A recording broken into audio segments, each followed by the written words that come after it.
Bonjour tout le monde, bienvenue sur ma chaîne DIY's Couture et Bricolage. Moi c'est Jessie et j'ai 44 ans. Je fais du loisir créatif dans tous les genres, n'est-ce pas?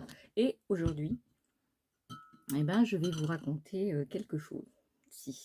Parce que ça m'a bien énervée et donc je voulais vous donner des petits conseils pour éviter ces désagréments très embêtants. J'ai mis ma maison, une de mes maisons, je souhaite la mettre en location à partir d'octobre. Donc j'ai mis une annonce sur Le Bon Coin, sur différents sites. Bon, il n'y a que Le Bon Coin qui fonctionne, hein, soyons clairs, si. Donc j'ai mis ma maison en location. Les premiers temps, j'avais mis un prix, mais alors on m'a dit que c'était pas assez cher, donc par rapport au prix du marché, c'était pas assez cher, donc j'ai monté un petit peu. J'ai eu 30 personnes qui étaient intéressées, donc j'ai trié, j'ai fait un pré-tri au niveau du Bon Coin. Ensuite, j'ai pris contact avec les personnes. Bon, alors je fais pas de distinction avec... Alors je suis désolée pour le bruit si vous entendez, parce que c'est mon chéri et ma fille qui font que faire du bruit. Je fais pas de distinction entre salaire, pas salaire, je vais vous expliquer pourquoi. Même RSA, même... enfin, pour ma part, ça m'est égal. Je voulais pas prendre une agence immobilière parce que je me suis dit oui, ils vont me prendre plus de sous pour faire les diagnostics et tout ça parce que vous avez des trucs, des choses obligatoires à faire avant la location. Ça veut dire tous les diagnostics au niveau de... Alors pas l'amiante c'est pour la vente, mais tout ce qui est plomb, énergétique, les mètres carrés et l'électricité. Donc ça, c'est les points, les diagnostics les plus importants qu'il faut faire.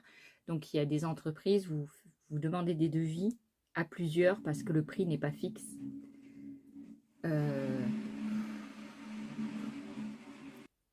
Bon alors, j'ai fait partir les gens inopinément, moi aussi parce qu'ils font trop de bruit. Bah, à chaque fois que je fais une vidéo de toute manière. Donc, j'étais en train de dire, oui, vous avez les diagnostics obligatoires et vous avez le ramonage de la cheminée qui doit être fait avant la location. Donc, ça s'est décidé sur moins d'une semaine. J'ai proposé à certaines personnes des rendez-vous. Sur Le Bon Coin, vous pouvez avoir des endroits pour les locataires. Donc, ils mettent leur salaire ou leurs aides et tout ça. Et puis, il y en a qui les mettent et il y en a qui ne mettent pas. Donc, quand ils les mettent, vous avez les numéros de téléphone. Et quand ils ne les mettent pas, vous n'avez pas. Et vous n'avez pas leur nom, tout ça. Donc, moi, au début, je prenais que les gens qui avaient un dossier locataire sur Le Bon Coin. Et je me suis aperçue, je me suis dit, oui, il ne faut pas être sectaire. On ne va pas sélectionner les gens de cette manière parce que peut-être il y a des gens, ils ne veulent pas que tout le monde sache combien ils touchent. Donc, ce que j'ai fait, j'ai élargi le truc et j'envoyais des messages et en fonction de ce qu'ils me répondaient, et je leur disais, donnez-moi votre numéro de téléphone et en retour, je vous donnerai mon numéro de téléphone, je vous donnerai un rendez-vous et qu'on s'était mis d'accord avant. Et je vous enverrai mon nom et mon adresse pour visiter la maison. Donc, c'est ça que j'ai fait. Alors, au début, pas de soucis, hein. Tout le monde est venu. J'avais pris un premier rendez-vous où il n'y avait qu'une dame. Donc, elle est venue à l'heure. La fois d'après, j'avais 3 personnes qui étaient intéressées.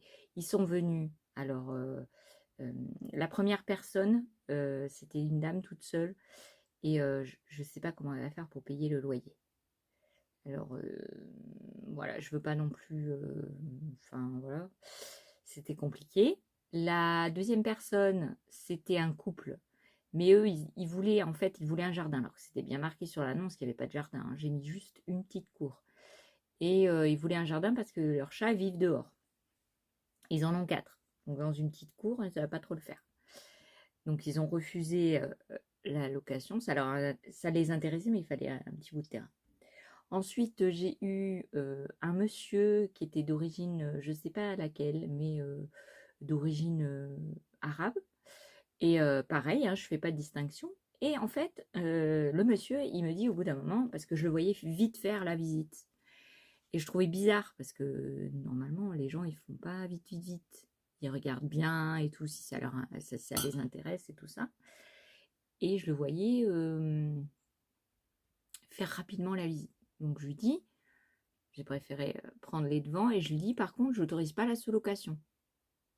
Alors il me regarde, il me dit, ah, parce que moi, j'ai une entreprise d'agricole, je sais pas quoi, et moi, je voudrais mettre 3 à 4 gars pour faire un logement de travail.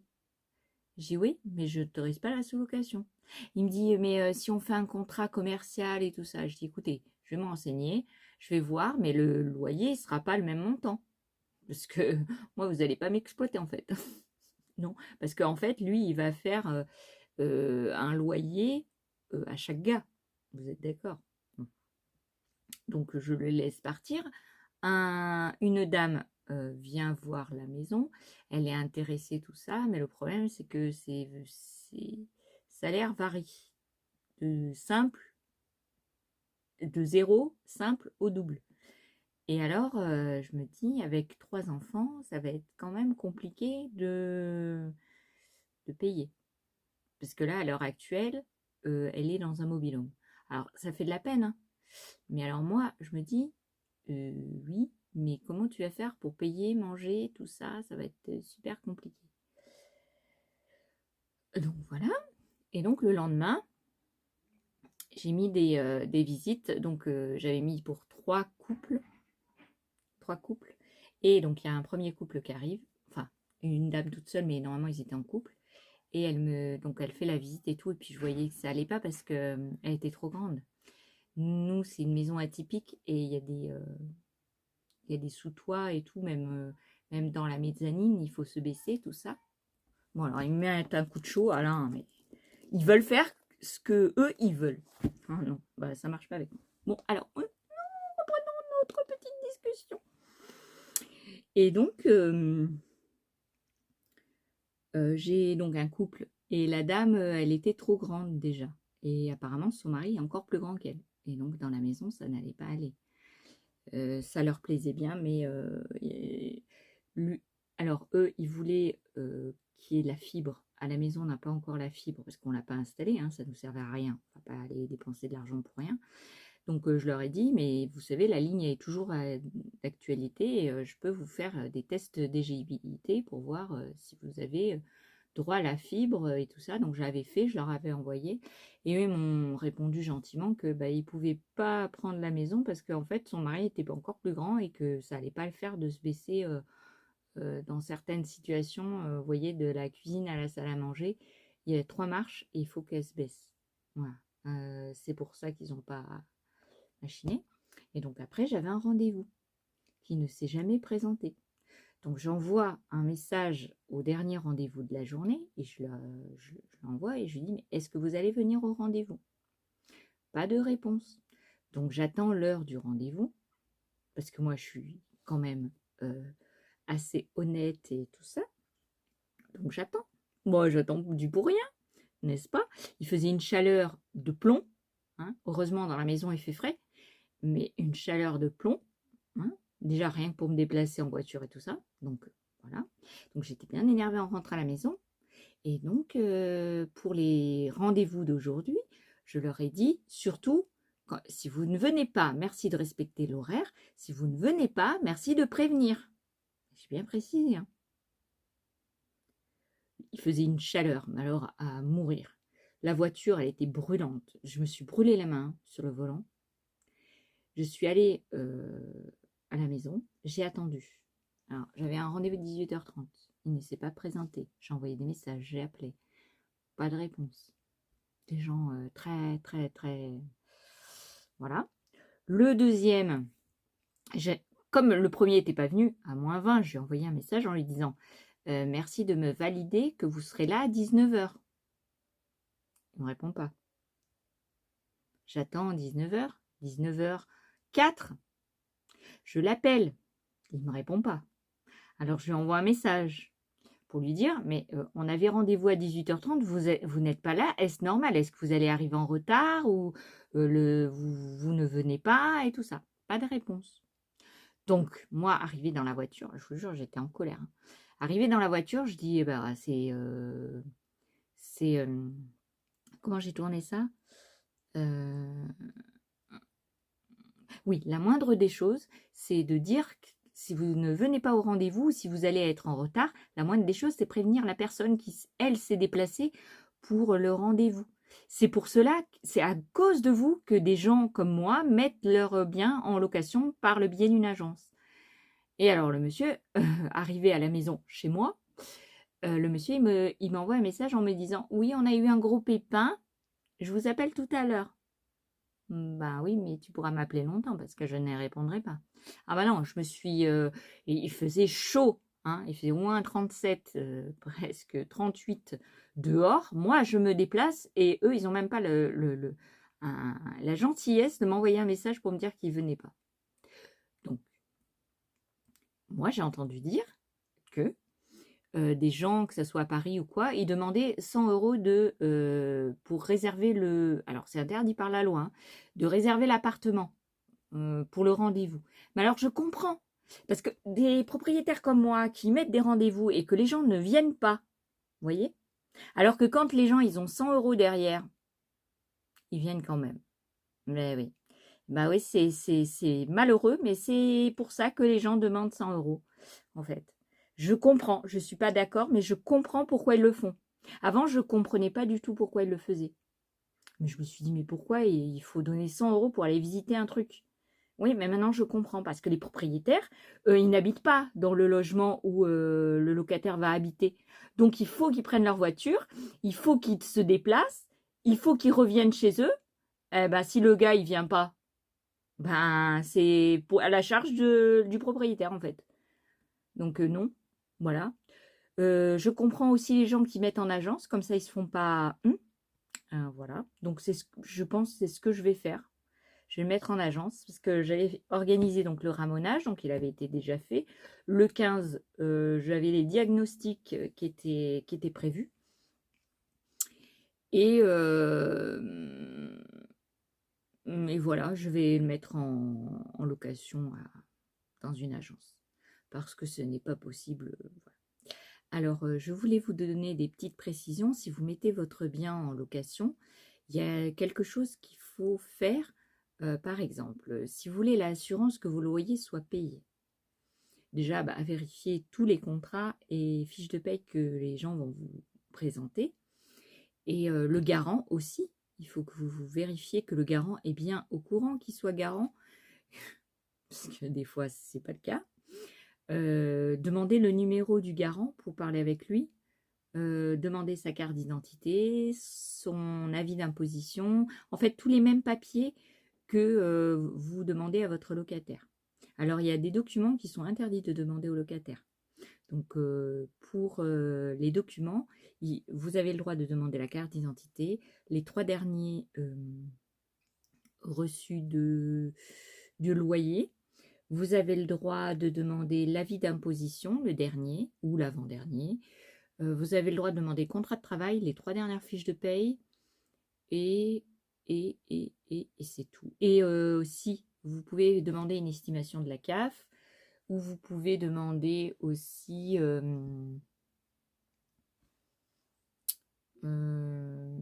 c'est tout. Voilà. Et le garant, pareil. Donc, carte d'identité, avis d'imposition, contrat de travail et 3 dernières fiches de paye. Ça, vous avez le droit de le demander. Voilà.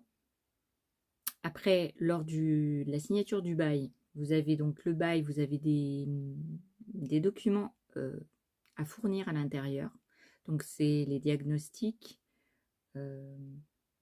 la facture de ramonage, pour que lui sache quand est-ce qu'il faut faire le ramonage, parce que c'est à la charge du locataire, quand vous avez une cheminée, bien sûr. Vous avez des arrêtés qu'il faut joindre à l'intérieur, mais si vous achetez un bail préétabli, vous savez, dans la maison de la presse ou quoi, vous pouvez l'acheter et c'est tout mis dedans. Vous avez l'état des lieux, le contre-état des lieux, vous avez tout à l'intérieur, il y a tous les documents.